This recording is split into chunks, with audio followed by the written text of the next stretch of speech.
Eu sou Felipe Cortes, estou sozinho, mas bem acompanhado das minhas reflexões sobre RPG solo. Hoje, então, eu vou trazer para vocês um pouquinho do que eu venho pensando sobre como o RPG solo me beneficiou como mestre desde que eu tive a primeira experiência lá em 2020. Então, é isso, né? Não é nada demais, não é nada revolucionário, são só coisas que eu fui anotando e percebendo ao longo do tempo aí, que pode ou não ser útil para alguém, enfim. Bom, ah, então é isso, né? Eu tive minha primeira experiência com RPG solo em 2020 e fui conhecendo, estudando, jogando, experimentando. É, Consegui voltar a mestrar online ali, acho que no começo de 2021, e percebi assim uma melhora, né, em termos de diversão, tanto minha quanto dos jogadores, é, de, comparativamente a quando eu mestrava sem conhecer RPG solo. E então eu fui tentando perceber por que, né, exatamente. É meio óbvio para a maioria das pessoas, talvez, principalmente para quem está mais na área de RPG solo há mais tempo, né? Mas enfim, eu quis enumerar de qualquer forma.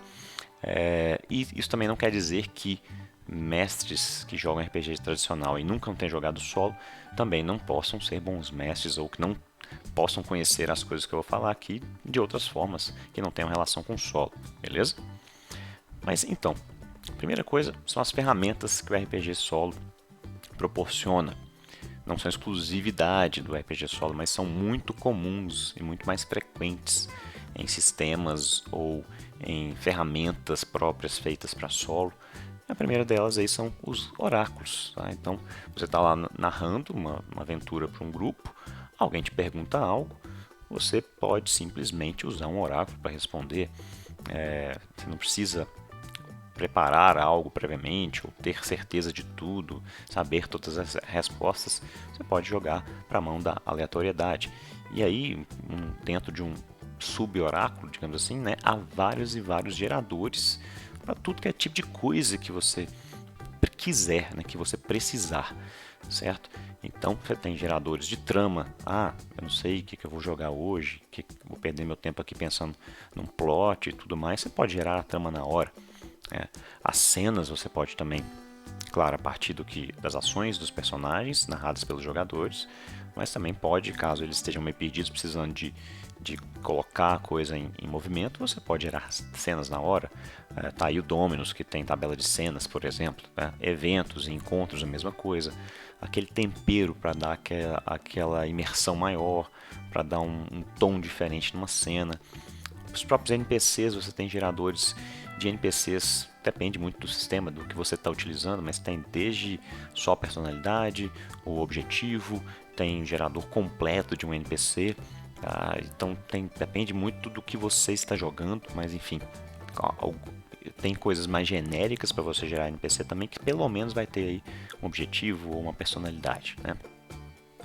Reviravoltas ou complicações, objetos, lugares. Cara, e aí a lista vai embora. Né? Você pode ter aí um compilado, vai anotando tudo que você já usou, que gostou mais. E essa lista de verdade você tem muita, muita, muita opção. Por exemplo, o Trevor Devol no Me, Myself and I usa acho que é The Book of Random Tables, alguma coisa assim, até comprei. Em que você tem minúcias como objetos dentro de um baú ou objetos no bolso de um inimigo morto, sabe? Você pode rolar ali e tem, acho que é a D100, inclusive. Então é uma tabela com muita coisa. Então você tem muita possibilidade de coisas para gerar, para enriquecer a narrativa, sem necessariamente ter pensado em tudo antes. Beleza? Isso é muito bacana do ponto de vista do RPG solo, te dá tudo, né? Te dá o queijo e a faca, você só precisa cortar e usufruir. Bom, além disso, o RPG solo é muito bom para que o mestre faça uma espécie de treino. Então, você quer mestrar um sistema X, além da leitura, claro que é óbvio que você vai precisar fazer. Às vezes você quer testar, mas Se você não conhece o solo, você depende de ter um grupo para poder testar aquele sistema. E jogando RPG solo não precisa. Você vai lá, rola um personagem ali, cria, pega as regras básicas, rola uma aventura, vê como é que funciona, pensa se você vai ter que fazer alguma regra da casa. Você já vai se habituando com as ideias do sistema, já vai vendo como ele flui. Até mesmo se você vai querer de fato levar aquilo para o grupo, porque talvez você na leitura achou que era uma experiência, mas quando jogou solo achou que era outra, e já descarta aquela ideia. Tá? A mesma coisa vale para aventuras. Você tem, se você quiser, né, preparar algo antes ou jogar uma aventura pronta, você pode jogar a aventura sozinho primeiro para ver que pontos você vai precisar ter mais atenção na hora de narrar, que pontos ficam muito abertos se você quer ter mais elementos e que tipo de geradores que a gente falou na tela anterior você poderia já deixar separados para utilizar. Então você se prepara também e com certeza se você vivenciou aquela aventura antes como jogador, a forma como você vai narrá-la depois vai ser totalmente diferente e mais rica. Tá? Os encontros também, então, muita gente vai jogar RPGs que tem preocupação com balanceamento de encontros. Você prepara um encontro, prepara um grupo, por exemplo, de 4, 5 personagens e simula ali como seria aquele encontro, se foi fácil, médio, difícil, mortal, né? E aí pode ajustar a dificuldade. Os NPCs também, você pode jogar como um NPC que fará parte depois da aventura que você vai narrar. E aí isso vai te dar profundidade para o seu NPC, porque você vai gerar eventos, fatos, vai ter um histórico, vai ter uma personalidade para ele que você construiu jogando. E na hora de interpretar o NPC ao narrar, você vai ter muito mais jogo de cintura para fazer isso, muito mais propriedade. Né? Além disso, você pode também, ao longo de uma jogatina solo, já construir cenários, ganchos de aventura. Né? Você pode trabalhar com um hexcrawl, por exemplo. Joga um hexcrawl, do nada você não tem zero e começa a rolar usando as mecânicas de algum jogo, tipo Hexploration da vida. E no fim você tem um cenário, você já tem eventos, facções, religião. Você tem depois de 4, 5, 6 jogatinas, você já tem um mundo criado pronto para levar para o seu grupo. Né? Além disso, como acabei de falar, ao testar também NPCs, você pode acabar construindo o histórico deles. Né? Então, ou mesmo que você não queira testar o NPC, mas ao longo da sua jogatina vão acabar aparecendo NPCs, você obviamente vai também testando, às vezes encaixa na aventura que você quer narrar, testar criaturas que você criou ou que você quer ver, testar não, construir, né? Criaturas. Então você pode, ao longo da jogatina também, elaborar seus próprios monstros, seus próprios inimigos, as estatísticas deles, e as ferramentas do solo te dão muito para isso. Se você pegar lá, por exemplo, o Maze Rats, né, tem tabelas para gerar criaturas e monstros. Então são coisas que você pode construir enquanto joga e depois só fazer a adaptação para jogar em grupo. Então assim, isso é fantástico, né? Bom, feito isso, né, ao você tomar conhecimento das ferramentas, ao você tomar conhecimento das possibilidades e ir experimentando, usando isso, você vai aos poucos, naturalmente, adquirindo algumas habilidades que facilitam a vida dos narradores, pelo menos na minha visão. Né? A primeira delas, que acho que é fantástica, é a capacidade de improviso. Você começa a, depois de rolar vários oráculos, rolar, por exemplo, verbo e ação em tabela para poder construir cena, para construir o conflito da cena, você começa mais travado, mas aos poucos somente vai se habituando a dar respostas para aquelas palavras que aparecem, para aquele sim, para aquele não mais, para aquele sim e. Então você começa a pensar em como aquilo pode ser interpretado junto com o contexto que já está ali na aventura acontecendo, com o contexto da cena, com os NPCs que estão em cena, com os objetos. Então a sua mente naturalmente vai facilitando que você interprete melhor o resultado de geradores e de oráculos. isso te dá uma capacidade de improvisar muito grande. E a mesma coisa vai ser com perguntas de jogadores, com ações de jogadores. Então, as coisas que eles narrarem para você, você vai ter estalos mais rapidamente na mesa também, porque é muito similar a resposta que a gente dá, a forma como a gente interpreta algo num oráculo, na tabela, com o que a gente vai responder para os jogadores em mesa. Tá? Junto disso vem a criatividade. Bom, é muito natural você jogar solo sem preparo nenhum e gerar a aventura do zero, as cenas do zero, amparado pelas ferramentas que eu já citei. E aí aos poucos isso também vai estimulando a sua criatividade. Não é à toa que lá na comunidade Solo RPG, quase todo dia tem jogo novo. A galera que joga solo cria muita coisa também, produz muito material, produz muito jogo. Então, ainda mais porque você quer jogar solo, você tem um interesse muito específico que talvez dificilmente você encontraria um grupo afim de jogar aquilo. Você vai lá e cria. Tá? Poxa, não tem um jogo para eu jogar sitcom. Eu queria jogar uma aventura que fosse um seriado de sitcom americano. Não achei nada assim. Poxa, eu vou lá e crio. Eu quero jogar aquilo, eu crio e jogo. Né?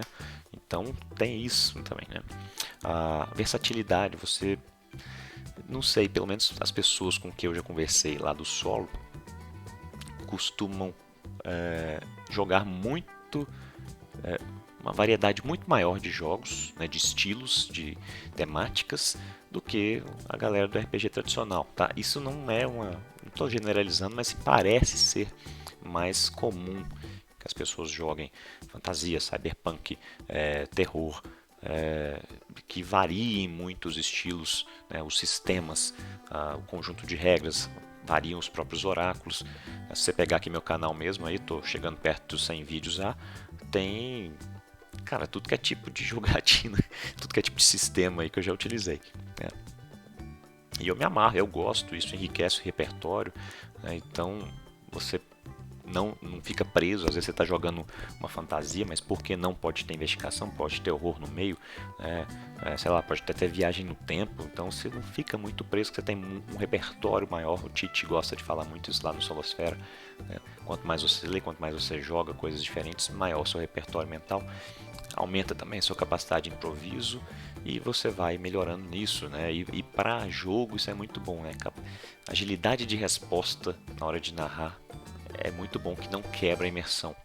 Né? A pessoa te pergunta uma coisa, você precisa descrever uma cena e já está na sua cabeça mais ou menos ali um caldo efervescente e você joga a resposta rapidamente, sem precisar gastar muito tempo e quebrar a imersão.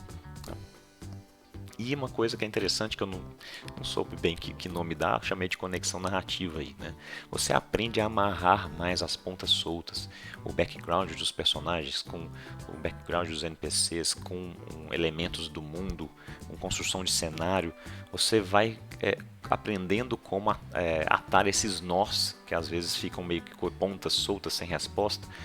E em grupos, os jogadores que são mais experientes ou que ficam mais atentos, eles costumam questionar isso. Poxa, mas você falou aquela coisa lá na sessão 2 e agora está dizendo que é assim assado. Né? Isso com RPG solo, porque você tem que gerenciar suas próprias aventuras e muitas vezes vocês, pelo menos eu, né, tento dar uma coerência enquanto estou jogando, uma coesão, principalmente quando eu jogo por escrito, né? E você vai aprendendo a amarrar essas pontas soltas aí. Né? E isso dá uma experiência de jogo depois melhor tanto para o mestre quanto para os jogadores também. Certo? Bom, um dos principais, não é só esse, claro, mas essas três coisas que eu falei aí, um dos principais resultados é, né, além de você, durante o jogo, fazer fluir mais, ter mais imersão, aumentar a diversão, para o mestre é muito bom, né, porque ele perde praticamente toda aquela carga que tem de ter que ser o mestre. O cara vai ter o dobro de trabalho dos jogadores, ou triplo, quádruplo, né, de trabalho, porque ele passa a poder ir jogar sem se preparar, ou se preparando muito pouco. É claro, se a pessoa quiser se preparar, tranquilo. Mas se não quiser, ou achar que aquilo é uma carga muito pesada para os seus ombros, não precisa, né? Com as ferramentas, com as possibilidades, com as habilidades que ele tem, ele pode ir no dia da sessão, sentar lá, tirar umas tabelinhas, os seus dados e mandar bala, certo?